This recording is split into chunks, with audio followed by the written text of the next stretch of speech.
Welcome back to Mass Spec, everybody. We got a benzylic compound. Actually, this is 1-phenylethanol.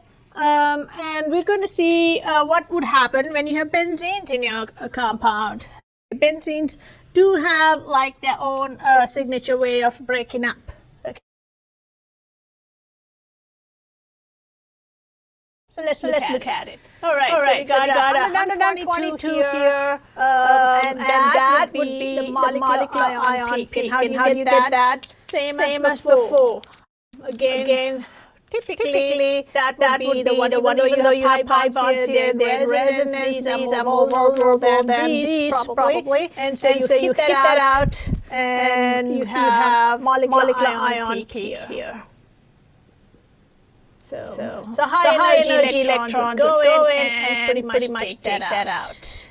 And so now you have over here a oxygen that has only got 5 electrons for its former charge.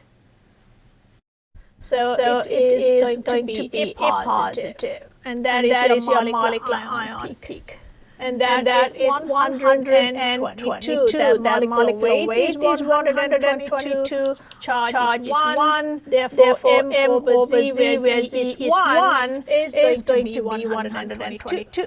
And that's quite a big peak. So it's there for a while. But look at that. Once it goes to 122, then 107 is the highest peak. So 122 minus 107 is 15. And we know what a 15 is. That is going to be a methyl. And the only methyl that I can see here is this. So therefore, this is going to be your alpha cleavage between alpha and beta. Okay. So here is your that's your A.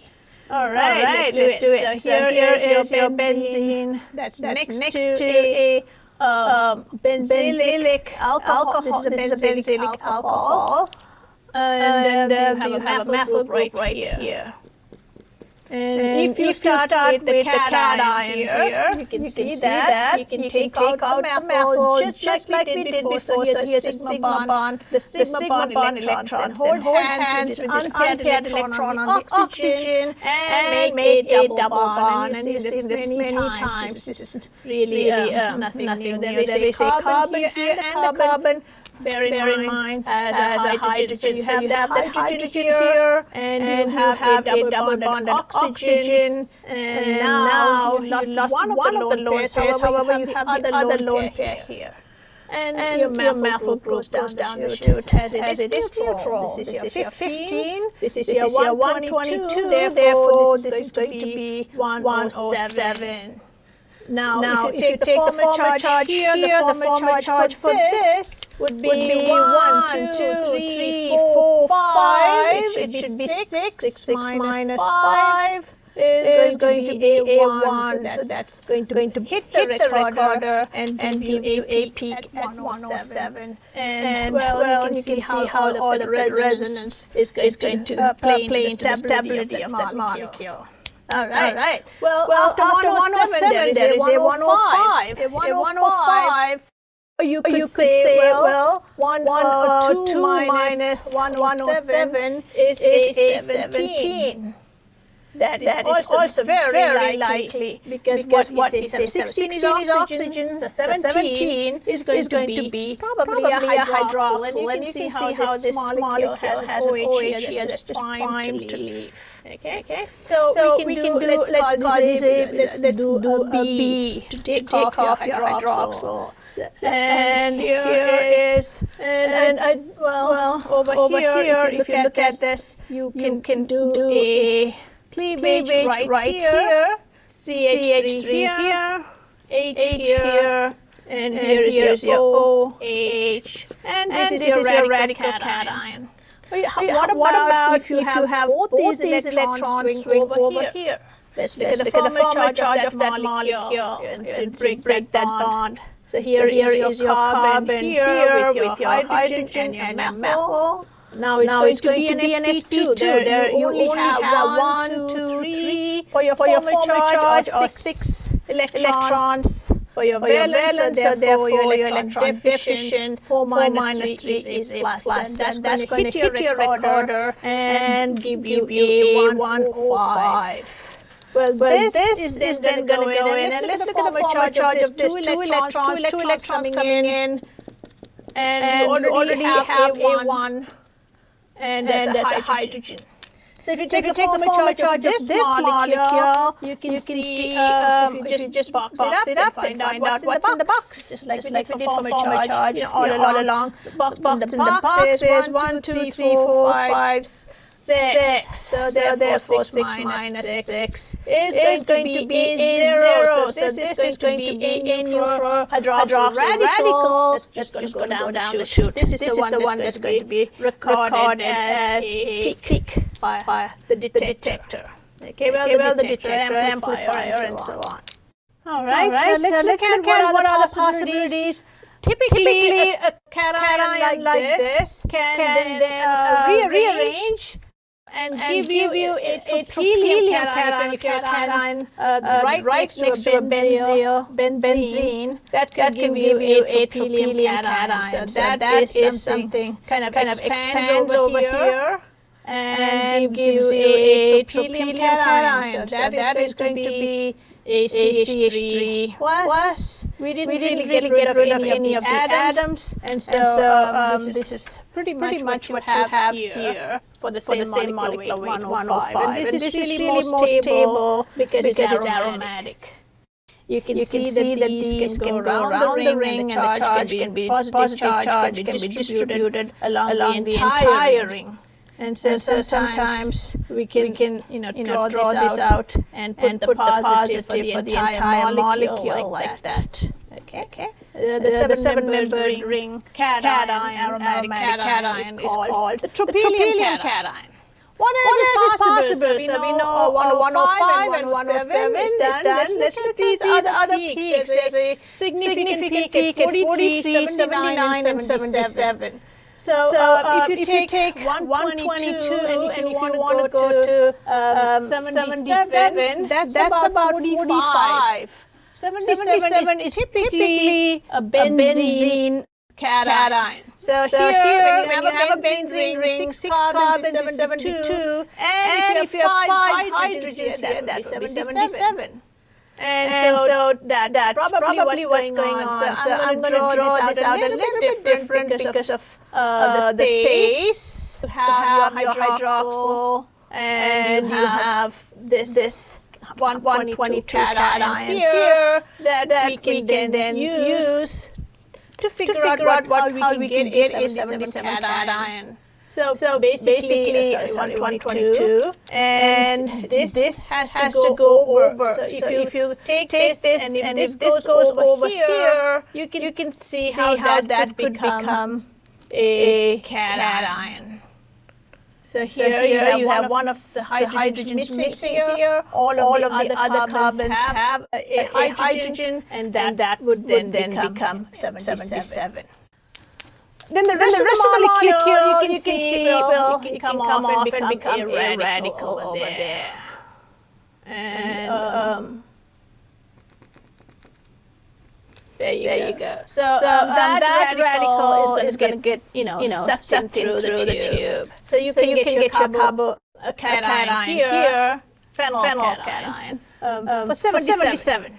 Now this is going to be 45. That's a radical. It's not going to show up here. Let's look at what other possibilities are there for the 79. All right, 79.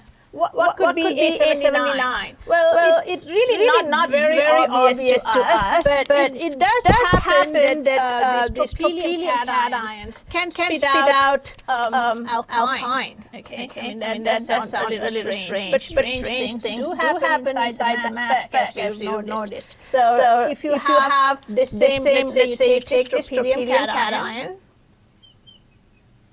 and let's say you have over here a double bond here. You can extrude one of them. Okay. I mean, this is just one of the things that could be possible where you make a ring that's 5-membered and spit out this alkyne. So if you do that, you're going to get your alkyne coming out, and your alkyne is going to be 24 plus 26, and this is 105. And so the rest of it, which is going to be 79, is going to be what's remaining here of this tropylium methyltropylium cation. Once the alkyne gets out, you can have a 5-membered ring here. Okay? And that is going to be a 79.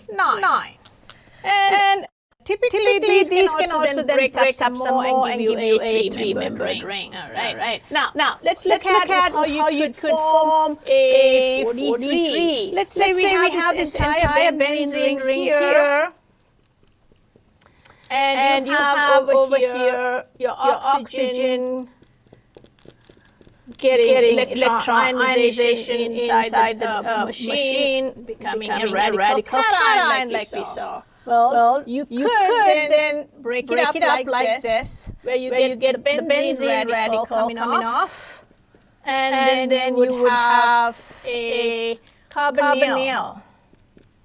The carbonyl can have the oxygen here, and since it's losing that lone unpaired electron to make a pi bond here, you would only have one lone pair here. And these would remain. Okay. And if you take this and do the former charge, it's going to be 1, 2, 3, 4, 5. So 6 minus 5 is a plus 1. So that is going to be recorded on your mass spec. And that would have this is 77, this is 122, and so that would be a 45. Well, 45, there is a teeny peak there, but the strong one is 43.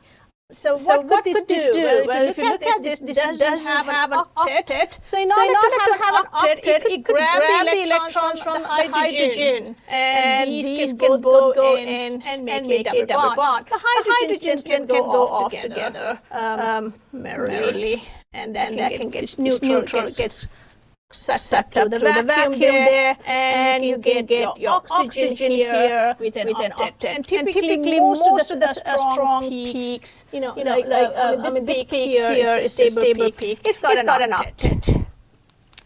All right, and then you can see 1072 is your base peak, 100% relative abundance, and that too has an oxygen that's got an octet. All right. And this one's also stable. I could put this positive charge outside the molecule just because you can have resonance here. So when you have resonance, that makes it even more stable, and it is an all-octet molecule, and the positive charge can then be smeared throughout the molecule, which makes it last probably a few nanoseconds longer than the others, and you can get more of them hitting than before they break up. All right.